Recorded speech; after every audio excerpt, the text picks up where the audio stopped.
I'd first like to thank you guys all for coming here tonight and all the help that you guys have given me in my goal to become a rancher and in my studies as a major in agribusiness.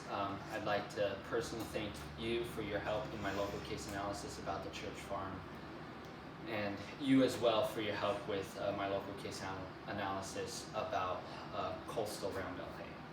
And I'd like to thank you, Mom and Dad, for the help that you have given me in answering some of my questions and also helping me go through college and stuff like that. Also, just real quick, feel free to ask any questions at any time or save your questions till the end and where I'll have this time set aside for that. Also, if a few of you could think of ways that I could improve my presentation for the next time that I need it and tell me that at the end, that would be much appreciated. So, I've saved a few of my notes from my studies, and I want to just go through a few of them real quickly. A few of the weeks that I've studied. So the first one that I want to go over is the competitive environment of the markets and stuff like that.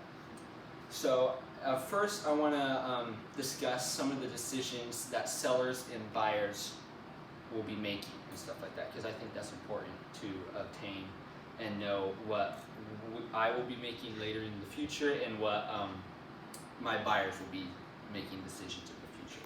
So the seller decisions are what to produce, when, where, and how to sell, how to price, and how to deal with dissatisfied customers.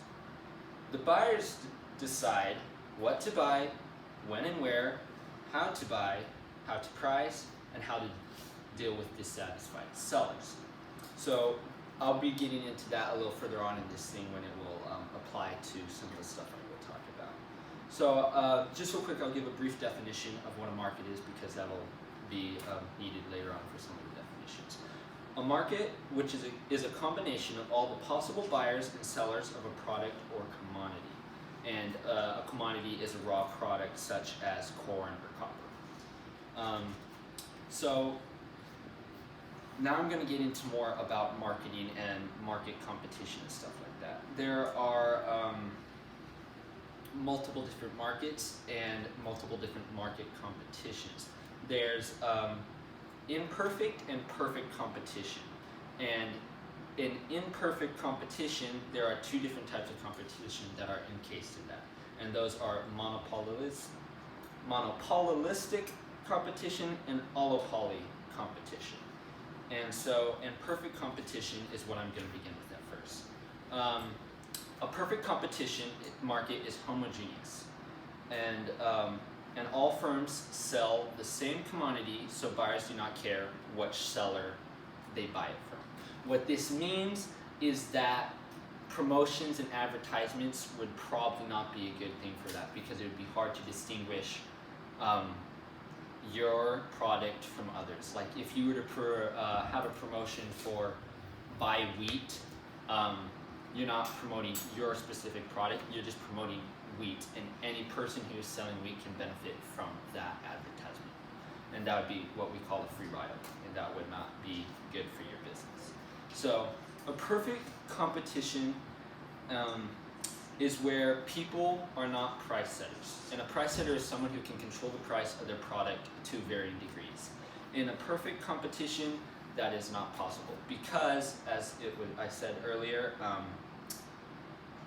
each firm in the business sells the same product, and it's hard to distinguish the product. So, as I'm going to read this an example that they give about perfect competition.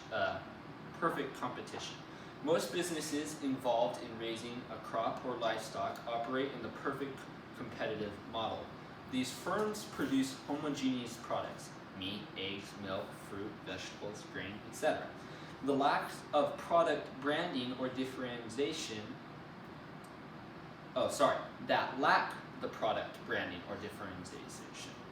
There are many farms, and it is relatively easy to both enter into the industry and to exit the industry, even